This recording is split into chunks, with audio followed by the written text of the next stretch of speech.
Assalamualaikum warahmatullahi wabarakatuh. Perkenalkan, nama saya Ridho Yupancoro dari Kriminologi 4A.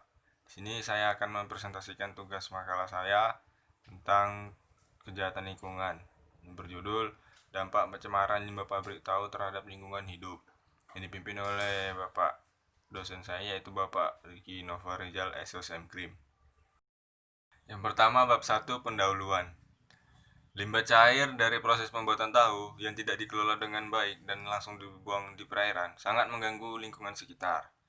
Gangguan lingkungan ditunjukkan dengan adanya bau busuk di sekitar lokasi industri tahu. Penelitian ini bertujuan untuk mengetahui pertama, kualitas limbah cair industri tahu, 2, tingkat kelayakan air tanah untuk pemenuhan kebutuhan air bersih, dan yang ketiga, kualitas tanah untuk pertumbuhan tanaman. Guna mencapai tujuan tersebut, dilakukan analisis limbah cair yang berasal dari proses pembuatan tahu, analisis air sumur warga sekitar, dan analisis tanah pada tanah rembesan rumah industri tahu, serta tanah pada saluran irigasi. Pertimbangan Undang-Undang Nomor 18 Tahun 1999 tentang pengelolaan limbah bahan berbahaya dan beracun.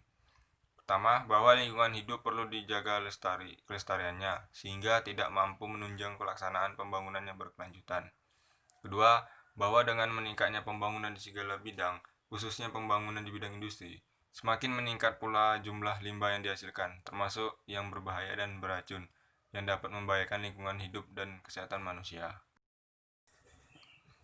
Peraturan Undang-Undang Lingkungan Hidup telah melewati 3 perubahan, yaitu yang pertama, Undang-Undang Nomor 4 Tahun 1982 tentang Ketentuan Pokok Lingkungan Hidup. Yang kedua, Undang-Undang Nomor 23 Tahun 1997 tentang Pengelolaan Lingkungan. Yang ketiga, Undang-Undang Nomor 32 Tahun 2009 tentang Perlindungan dan Pengelolaan Lingkungan Hidup. Pertimbangan Undang-Undang Nomor 32 Tahun 2009 tentang Perlindungan Anak dan Pengelolaan Lingkungan Hidup, bahwa lingkungan hidup yang baik dan sehat merupakan hak asasi setiap warga negara Indonesia, sebagaimana diamanatkan dalam pasal 28 Undang-Undang Dasar Negara Republik Indonesia tahun 1945,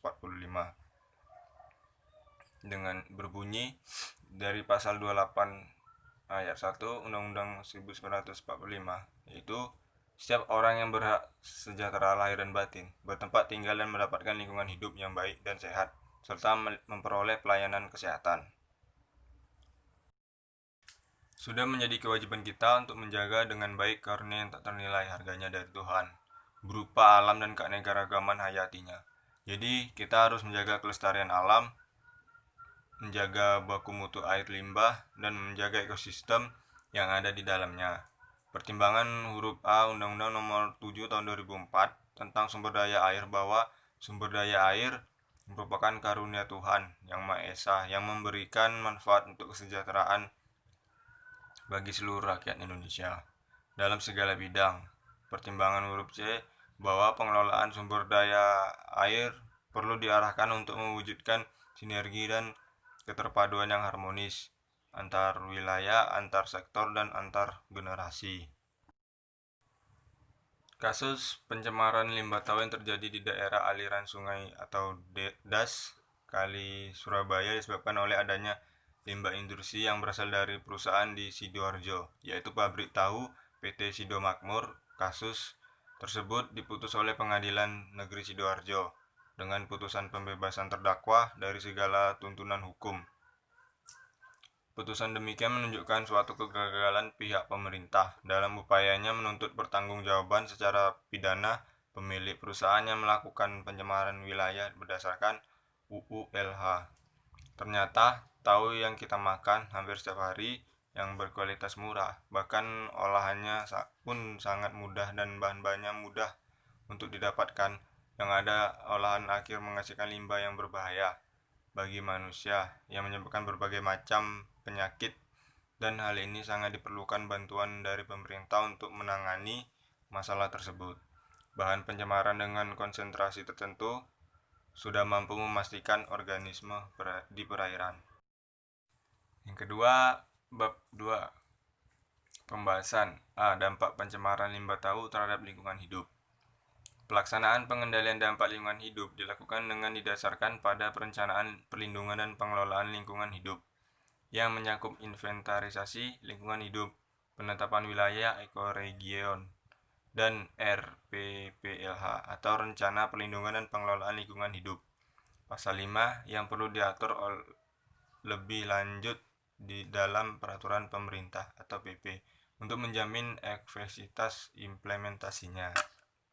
Ada beberapa hal yang penting perlu disoroti menyangkut pengendalian dampak lingkungan hidup ini. Yang pertama, yang paling menarik di sini adalah hal baru di dalam Undang-Undang 32 tahun 2009, yaitu penetapan ekoregion. Dasar pemikirannya, lingkungan hidup tidak mengenal batas administratif. Lingkungan hidup mempunyai peta wilayah yang berbeda berdasarkan keasaman karakteristik bentang alam, daerah aliran sungai, iklim, flora dan fauna, sosial budaya, ekonomi, kelembagaan masyarakat, dan inventarisasi lingkungan hidup. Pasal 7 ayat 2. Mungkin itu saja yang dapat saya sampaikan. Lebih dan kurang mohon maaf. Wabillahi taufiq wal hidayah. Assalamualaikum warahmatullahi wabarakatuh.